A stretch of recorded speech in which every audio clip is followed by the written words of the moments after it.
кстати, патриархат больше вреден мужчинам, чем женщинам, потому что патриархат, он за собой предусматривает какие-то обязательства перед мужчиной, и он их не может себе позволить. В наше время это нереально. Нереально купить квартиру, нереально получить зарплату такую, на которую ты можешь содержать женщину и троих, например, детей.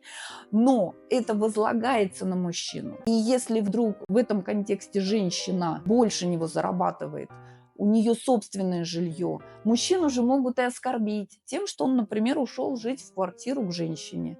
Хотя равенство, вот именно феминизм, который строится на равенстве полов, исключает любую дискриминацию, в том числе и мужчин, которые живут в квартирах женщин, которые в браке, например, сидят с детьми. Резко закончила. Да, Как будто еще дофига есть чего. еще дофига есть сказать. Очень интересно на самом деле точка зрения по поводу феминизма, но это факт отчасти.